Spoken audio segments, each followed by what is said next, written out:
Today is the 20th of July 2009 and continue with the Samyutta Nikaya Suttas. We are on the chapter 7, Brahmana-samyutta, about Brahmins. All these suttas in this chapter have to do with Brahmins. 7.14 at Savatthi. Then a certain affluent Brahmin, shabby, clad in a shabby cloak, approached the Blessed One and exchanged greetings with him. I just stop here to explain this affluent Brahmin is a rich Brahmin, but he was dressed in a shabby cloak. All clothes are in need of repair. When he had concluded the greetings and cordial talk, he sat down to one side, and the Blessed One then said to him, "Why now, Brahmin, are you so shabby, clad in a shabby cloak?" "Here, Master Gotama, my 4 sons, instigated by their wives, have expelled me from the house." And the Buddha said, "Well then, Brahmin, learn these verses and recite them when the multitude has assembled in the meeting hall with your sons sitting together there. Those at whose birth I took delight and whose success I much desired, being instigated by their wives, chase me out as dogs chase swine. These evil fellows are indeed mean, although they call me Dad, dear Dad. They are demons in the guise of sons, to abandon me when I've grown old. As an old horse of no more use is led away from its fodder, so the old father of those boys begs for alms and others' homes. Better for me is the staff I use than those disobedient sons, for the staff drives off the wild bull and drives away the wild dog. In the dark it goes before me, in the deep it gives me support. By the gracious power of the staff, if I stumble, I still stand firm." Then that affluent Brahmin, having learned these verses in the presence of the Blessed One, recited them when the multitude had assembled in the meeting hall with his sons sitting together there. Then the sons led that affluent Brahmin to the house, bathed him, and each gave him a pair of clothes. Then that affluent Brahmin, having taken one pair of clothes, approached the Blessed One and exchanged greetings with him. Then he sat down to one side and said to the Blessed One, "Master Gotama, we Brahmins seek a teacher's fee for our teacher. Let Master Gotama accept a teacher's fee from me." Blessed One accepted out of compassion. Then that affluent Brahmin said to the Blessed One, "Magnificent Master Gotama, magnificent Master Gotama." And he took refuge in the Buddha, Dhamma and Bhikkhu Sangha and became a lay follower for the rest of his life. So here you see this old man, when he was old, his sons did not have filial piety and disowned him and chased him out of the house. He had to beg for his food.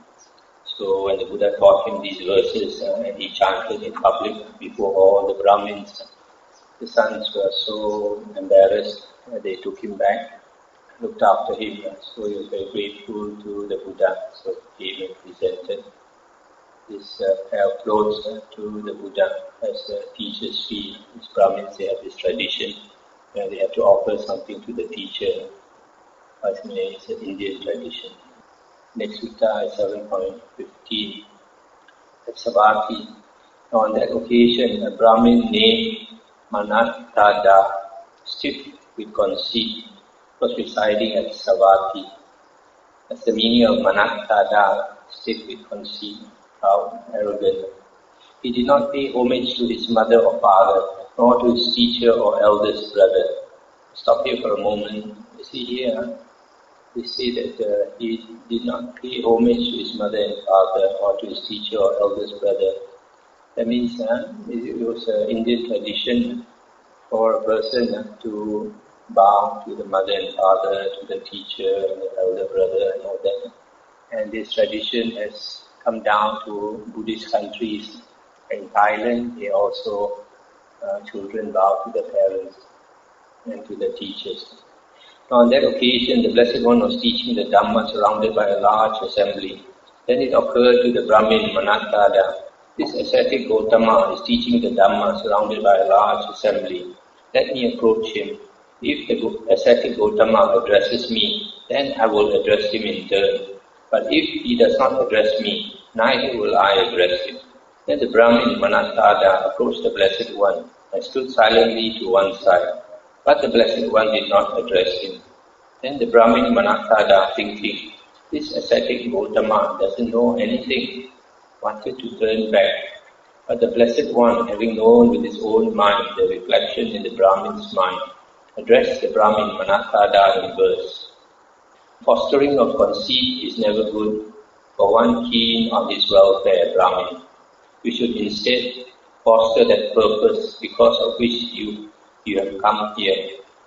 Then the Brahmin Mahathera, thinking, the ascetic Gautama knows my mind, prostrated himself right there with his head at the Blessed One's feet. He kissed the Blessed One's feet, stroked them with his hands, and announced his name thus, I am Mahathera, Master Gautama. I am Mahathera, Master Gautama. Then that assembly was struck with amazement, and the people said, it is wonderful indeed, sir. It is amazing indeed, sir. This Brahmin Mahathera does not pay homage to his mother and father, nor to his teacher or eldest brother. Yet he shows such supreme honor towards the ascetic Gautama. Then the Blessed One said to the Brahmin Mahathera, enough, Brahmin, get up and sit in your own city, as your mind has confidence in me. Then the Brahmin Mahathera sat down in his own seat and addressed the Blessed One in verse. Towards whom should one avoid conceit? Towards whom should one show reverence? To whom should one be ever respectful? Whom is it proper to venerate deeply? And the Buddha said, first one's own mother and father, then one's eldest family brother, then one's teacher as the fourth. Towards these one should avoid conceit. Towards these one should be reverential. These should be well respected. These it is good to venerate deeply. Having struck down conceit, humble, one should pay homage to the Arahants, those school of art that thus done, the taintless ones, unsurpassed. When this was said, the Brahmin Mahathera said to the Blessed One, magnificent Master Gautama, magnificent Master Gautama. In the same way, he took refuge in the Buddha, Dhamma and Sangha and became a lay follower for the rest of his life. So you see, when you have a holy man like the Buddha, who can read somebody's mind, it's very easy to convert people, tell them what they are thinking, and then they become very frightened. 7.19 at Savatthi. Then the Brahmin who supported his mother approached the Blessed One and said to him, Master Gautama, I seek alms food righteously and thereby support my mother and father. In doing so, am I doing my duty? And the Buddha said, for sure, Brahmin, in doing so you are doing your duty. One who seeks alms food righteously and thereby supports his mother and father generates much merit. When a mortal righteously supports his parents, because of this service to them, the wise praise him here in this world, and after death he rejoices in heaven. And this was said, the Brahmin who supported his mother said to the Blessed One, magnificent Master Gautama, magnificent Master Gautama. And he also took refuge in the Buddha, Dhamma and Bhikkhu Sangha and became a lay follower. You see, these Brahmins, it is the tradition, it's part of their life. They become ascetic and beg for their food. So in this case, this man, he uses the food that he gets to support his parents. And the Buddha says there's nothing wrong in it. Even for a monk, if the monk goes an alms round and he thinks his parents need food, he can give it to his parents. 7.20 at Savatthi. Then a mendicant Brahmin approached the Blessed One and said to him, Master Gautama, I am a mendicant and you are a mendicant. It's a beggar. What is the difference between us in this respect? And the Buddha said, it is not thus that one becomes a mendicant, just because one begs others for alms. If one has taken up a domestic practice, one still has not become a monk, a bhikkhu. One here who leads the holy life, having expelled merit and evil, who fares in the world with comprehension, he is truly called a bhikkhu, a monk. When this was said, the mendicant Brahmin said to the Blessed One, Magnificent Master Gautama, Magnificent Master Gautama. And he also took refuge and became a lay follower for the rest of his life. So here the Buddha says, just because you beg for your food, it doesn't mean you are a beggar monk. Because if one begs for the food but practices domestic practice, that means behave like a lay person, then he has still not become a bhikkhu or a Buddhist monk. But the Buddha said that having expelled merit and evil, who fares in the world with comprehension, he is truly called a bhikkhu. So here you see, a monk, if he leads the holy life, he does not do merit and evil. A lot of people think a monk can do merit or should do merit.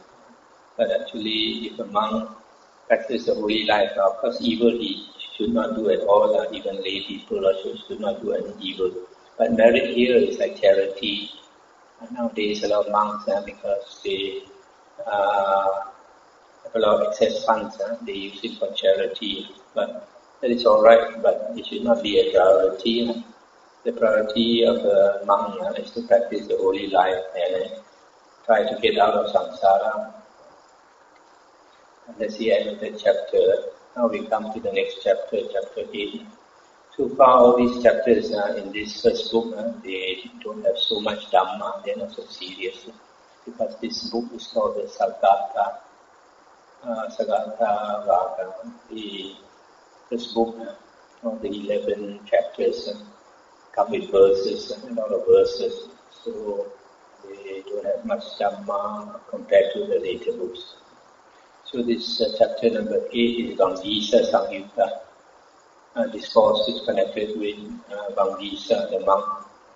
This monk Vangisa was famous for uttering inspired words. Sometimes he feels so inspired, he'll say beautiful verses. Because Sutta 8.1, thus have I heard. On one occasion, the Venerable Vangisa was dwelling at Alavi in the Agalava shrine together with his preceptor, the Venerable Nigrodha Kappa. Now on that occasion, the Venerable Vangisa, newly ordained, not long gone forth, had been left behind as a caretaker of the dwelling.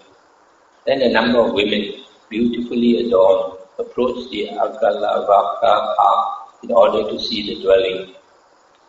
Means to see the vihara. When the Venerable Vangisa saw those women, dissatisfaction arose in him. Lust infested his mind. Then it occurred to him, it is a loss for me indeed. It is no gain for me. It is a mishap for me indeed. It is not well gained by me that dissatisfaction has arisen in me, that lust has infested my mind. How could anyone else dispel my dissatisfaction and arouse delight? Let me dispel my own dissatisfaction and arouse delight by myself. And the Venerable Vangisa, having dispelled his own dissatisfaction and aroused delight by himself, on that occasion recited these verses. Alas, though I am one who has renounced, gone from home into homelessness, these thoughts still run over me, impudent thoughts from the dark ones. Even if mighty youths, brave archers, trained men, masters of the bow, 1,000 such men who do not flee, should surround me on all sides.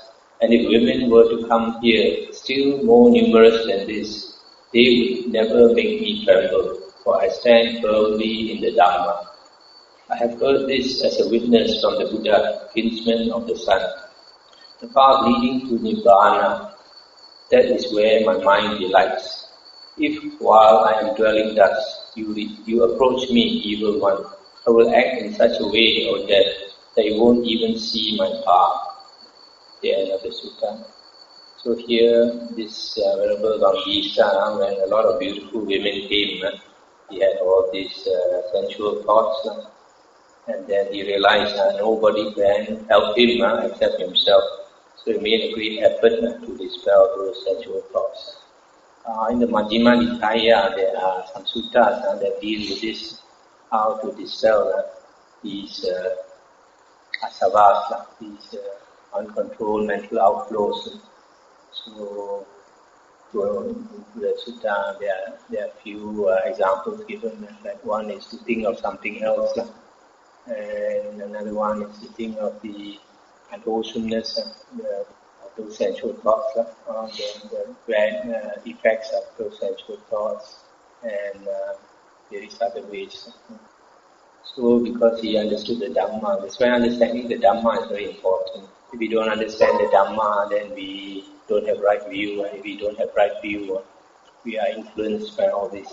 But if we have right view, then because our foundation is based on right view, then we have attained this, we've entered the stream. Once we have entered the stream, we are quite steady in spite of all these obstacles. 8.2. On one occasion, the Venerable Vangisa was dwelling at Alavi at the Agalava shrine together with his preceptor, the Venerable Nigroda Kappa. Now, on that occasion, when the Venerable Nigroda Kappa returned from his alms round, after his meal he would enter the dwelling and would come out either in the evening or on the following day. I stop here for a moment. You see, this Venerable Vangisa's preceptor, Venerable Nigroda Kappa, was an Arahant, so he constantly abides in meditation. So he goes out in the morning on his alms round, then he comes back, have his meal, either alone or with the other monks. Then he will enter his kuti, his dwelling, and he will meditate the whole day. And he'll only come out either in the evening, if there's a Dhamma discussion, or the next day. Now on that occasion, dissatisfaction had arisen in the Venerable Vangisa. Lust had infested his mind. Then it occurred to the Venerable Vangisa, it is a loss for me indeed. It is no gain for me. It is a mishap for me indeed. It is not well gained by me that dissatisfaction has arisen in me, that lust has infested my mind.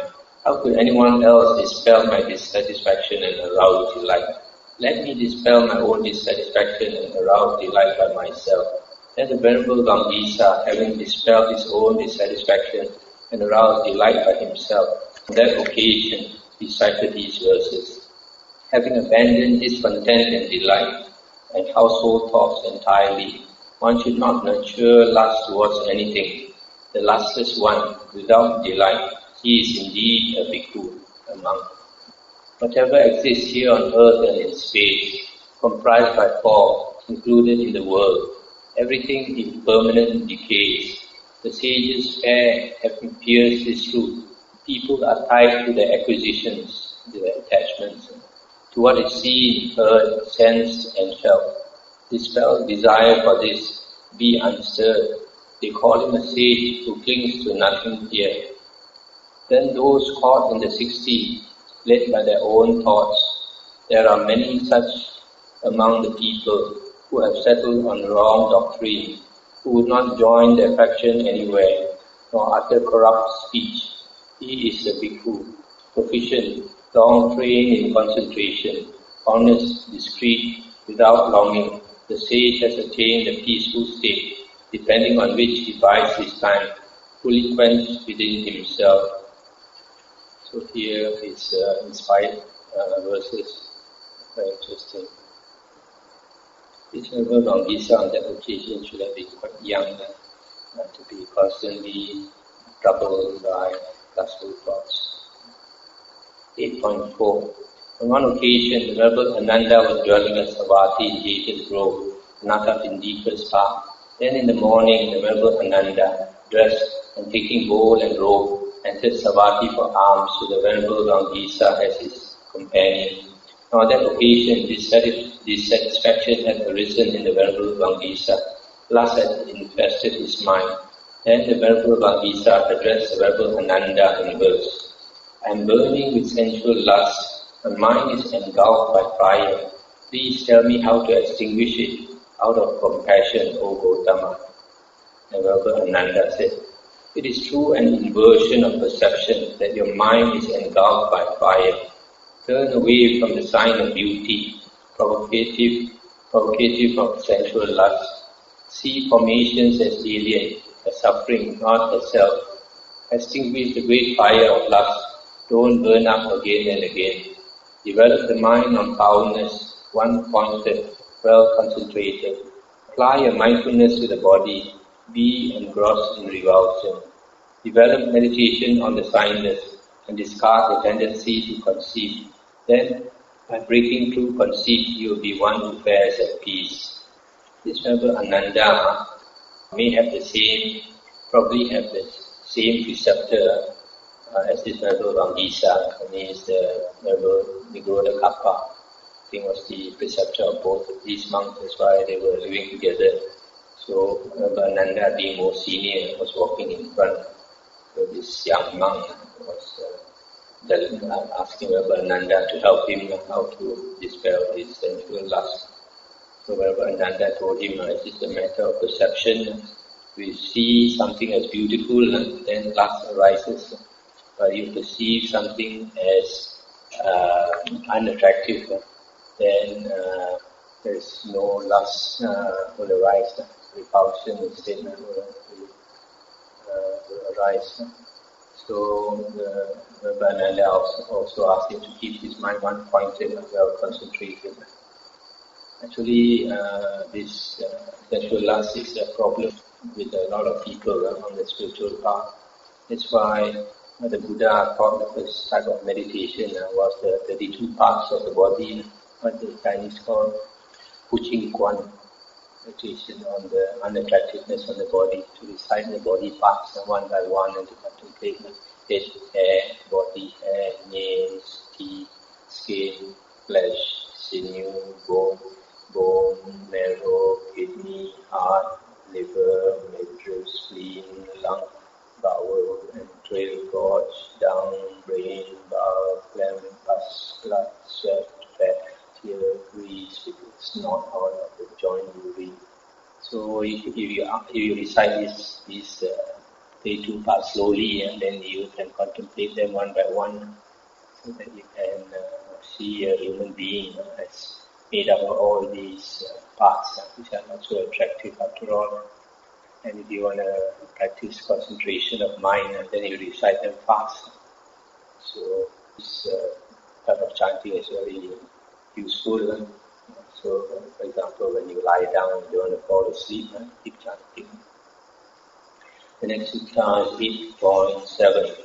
On one occasion, the Blessed One was dwelling with Savatthi in the eastern part in the mansion of Vara's mother, together with a great sangha of monks, with 500 monks, all of them arahants.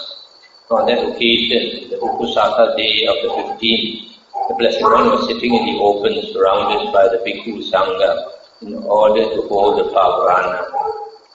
Stop here for a moment. Upasaka day is the day when the monks recite the precepts.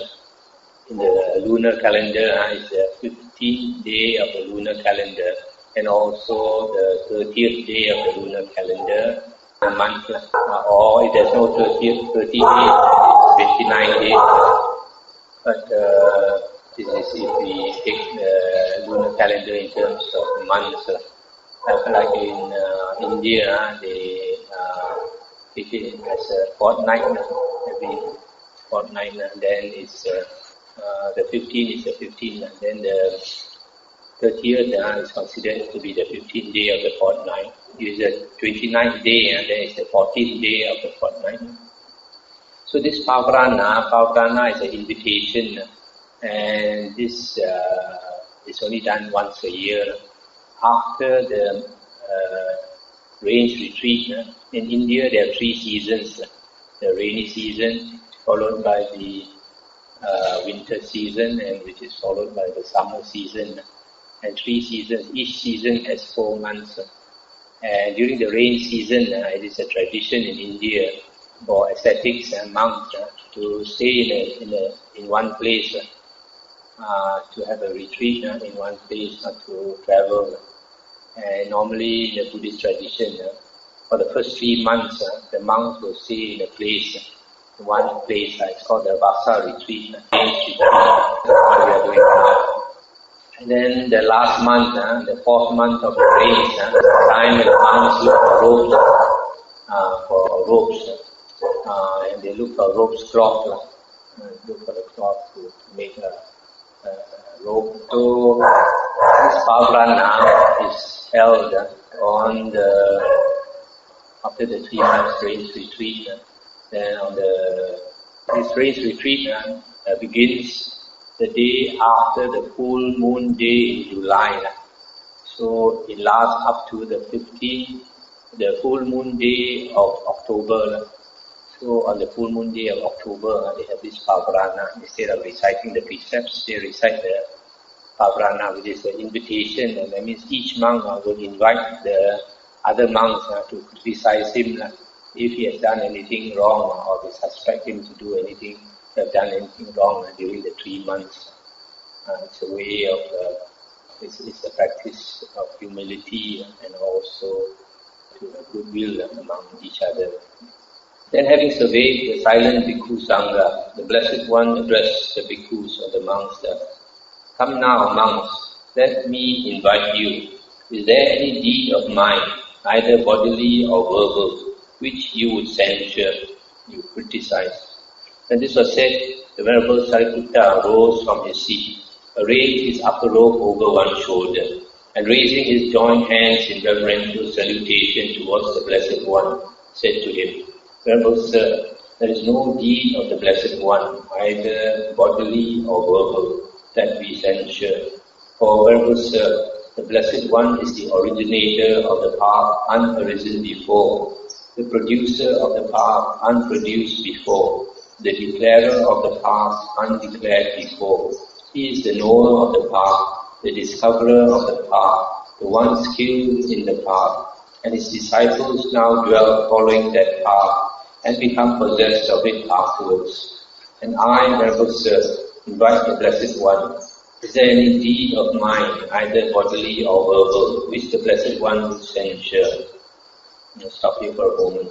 So here you see, this is how they do the Pavarana, how they invite each other. Is there anything that I've done wrong which should be criticized? So when the Buddha invited, then Venerable Sariputta, being the senior most disciple, the most respected disciple, the right-hand disciple of the Buddha, that he represented the Sangha by saying there is nothing in the Blessed One and the Buddha that is worthy of censure, criticism. Then he in turn asked the Buddha whether he had done anything wrong, and the Buddha said, "There is no deed of yours, Sariputta, either bodily or verbal, that I censure. For you, Sariputta, are wise, one of great wisdom, wide wisdom, of joyous wisdom, of swift wisdom, of sharp wisdom, of penetrative wisdom. This as the eldest son of a wheel-turning monarch properly keeps in motion the wheel of sovereignty, set in motion by his father. So do you, Sariputta, properly keep in motion the wheel of Dhamma set in motion by me." I'll stop here for a moment. You see here how the Buddha praises Sariputta. Sariputta, you are wise, one of great wisdom, wide wisdom, joyous wisdom, swift wisdom, sharp wisdom, penetrative wisdom. And also says that Sariputta keeps turning the wheel of Dhamma exactly like the Buddha himself. So you see, the Buddha always praises the Venerable Sariputta, whereas in the later Mahayana books, it's a reverse. They try to belittle the Venerable Sariputta, but he represents the Arahant.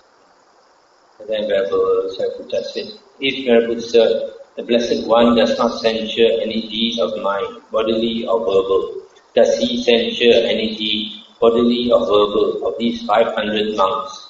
And the Buddha said, "There is no deed, Sariputta, bodily or verbal, of these 500 monks that I censure.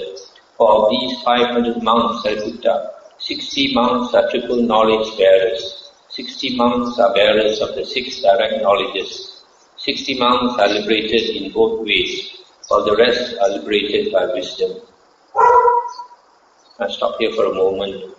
So from here, you see, Out of these 500 arahants, 60 are triple knowledge, they have the triple knowledge, 60 have the 6 knowledges. So, which means, and then 60 are liberated in both ways. So you see here, out of these 500, 120 have the triple knowledge and the 6 knowledges. And 120 out of 500 is about a quarter. So maybe we can say of the arahants, 1/4 of them have psychic power. 3/4 may not have psychic power. Then the Venerable Vangisa arose from his seat, arranged his upper robe over one shoulder, and raising his joined hands in reverential salutation towards the Blessed One, said to him, "An inspiration has come to me, Blessed One. An inspiration has come to me, Fortunate One." And the Buddha said, "Then express your inspiration, Vangisa." Then the Venerable Vangisa extolled the Blessed One to his face with suitable verses. 500 monks have gathered today, to 15 for purification, untroubled seers who have ended renewed existence, who have cut off all fetters and bonds. Just as a king, a wheel-turning monarch, accompanied by his ministers, travels all over this mighty earth, bounded by the deep dark ocean. So they attend on the victor in battle, the unsurpassed caravan leader, the disciples bearing the triple knowledge, who have left death far behind. All are true sons of the Blessed One. Here no worthless chaff is found. I worship the kinsman of the sun, destroyer of the dark of craving. And that's the end of the sutta. So you see, this Venerable Vangisa, sometimes he is so inspired as he comes up with these spontaneous verses. Actually, in the next sutta, the Buddha asked him, had you already thought out these verses, Vangisa? Or did they occur to you spontaneously? And he said, I had not already thought out these verses, Venerable Sir. They occurred to me spontaneously. So you see, these verses all come up naturally without thinking. So the Buddha praised him as one who is able to come out with beautiful, inspired verses.